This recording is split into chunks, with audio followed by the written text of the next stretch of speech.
a continent has now defined ourselves.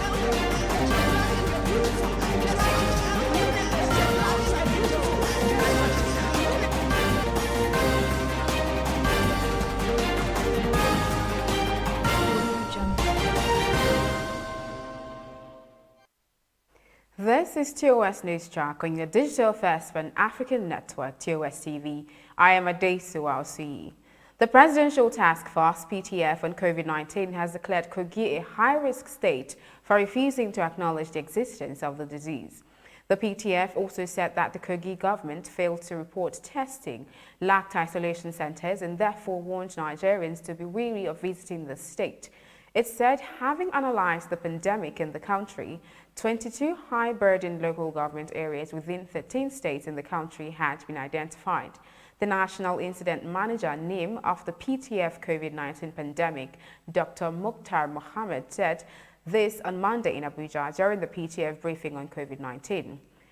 In his quote, a state that is not testing at all is an absolute high risk for Nigerians to visit because there is no testing facility, and even if you fall sick, there is no isolation center, and they don't even acknowledge that the disease exists. So for that reason, we put that the state at the top of high-risk states. According to Mohammed, the 22 high-burden local government areas within 13 states in the country, mostly in the cities of the state capitals, contributed over 95% of new cases recorded in the last 6 weeks.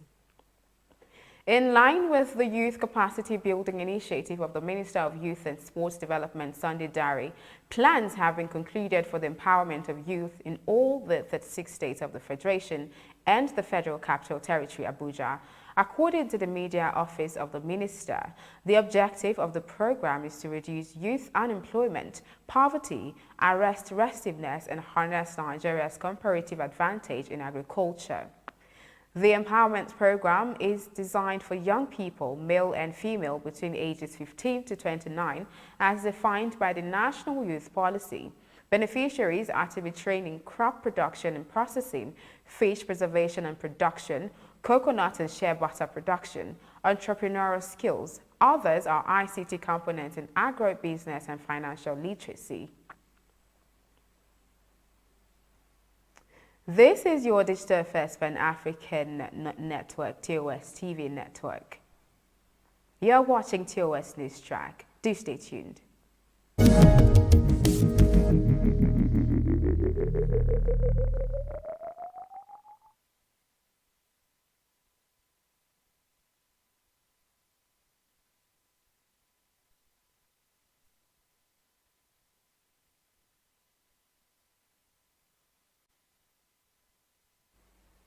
Thanks for staying tuned. You're watching TOS News Track from across Africa.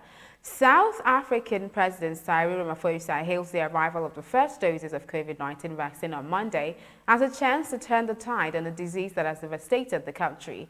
Once testing of a batches is completed, the first shot will be given to health workers who have been critical of the government for not securing supplies sooner. Ramaphosa and other top officials were at the OR Tambo International Airport to receive the 1 million shots of AstraZeneca vaccine produced by the Serum Institute of India, SII.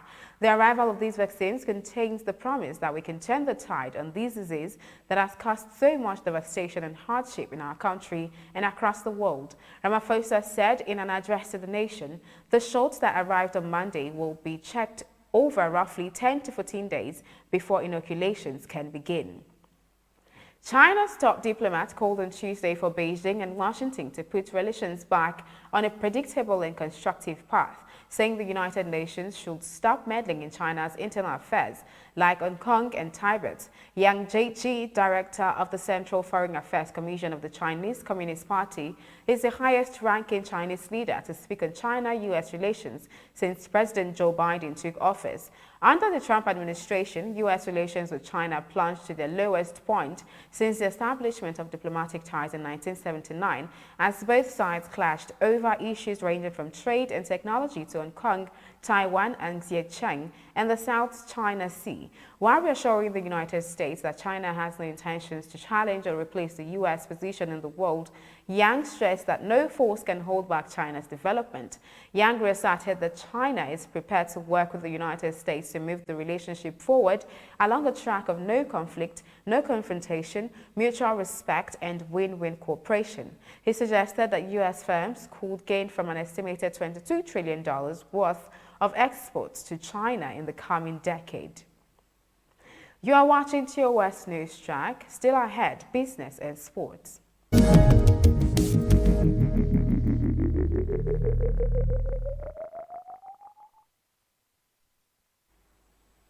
In business, the plan by the Central Bank of Nigeria, CBN, to print more local currency to finance the 2021 national budget has attracted fair comments from a former Vice President of Sierra Leone, Sam Sumana. There have been calls from diverse opinions in the country in support of the currency printing and inadequate resources to fund the budget. However, the global rating agency, Fitch, in a recent report had faulted the option, saying that printing more currency was a risk to Nigeria's macroeconomic stability, but in a statement said to have been issued in Freetown, the Sierra Leonean capital, and circulated in the media in Abuja on Monday, Sumana was quoted to have commended the CBN's planned action, describing it as practical monetary intervention. According to Sumana, the planned move by the CBN would not only help Nigeria stabilize its economy, but would also bring stability to the economies of West African countries. The Sierra Leonean leader was further quoted to have described the move by the Apex Bank as noble, and that the CBN and its governor, Mr. Godwin Emefiele, should be commended for the initiative, instead of criticizing the effort. He noted that the CBN governor had demonstrated commitment to expanding national and regional economic growth agenda. And in sports, World Cup matches will play to full stadiums in Qatar next year. Global soccer body FIFA President Gianni Infantino said on Monday, "I am very confident it will be credible. We'll have the same magic uniting the world." He told a virtual meeting in Geneva, "We will be back to where we have to be. World Cup players were not a priority group for vaccines against COVID-19, he said. FIFA also said it is joining the World Health Organization, WHO, in their campaign for fair access to COVID-19 vaccines, treatment and diagnostics. Infantino and former Liverpool and England striker Michael Owen appeared at a WHO news conference on Monday to launch the awareness campaign. "We all have to play our part in the battle against the coronavirus. We are also calling on the international community to act together to ensure a level playing field in relation to access to vaccines, treatment and diagnostic tests across the globe." Infantino said FIFA will launch their campaign during this month's Club World Cup in Doha with a series of promotional videos featuring prominent players and coaches in the tournament. And those are the stories we are tracking at this hour on TOS News Track on your digital first Pan-African network. For more updates, visit www.tostvnetwork.com. Do follow and like TOS TV Network on Facebook, Twitter, and Instagram. And remember to subscribe on YouTube. Do stay with us and enjoy more programs on TOS TV Network. I am Adesuwa Osui. Bye for now.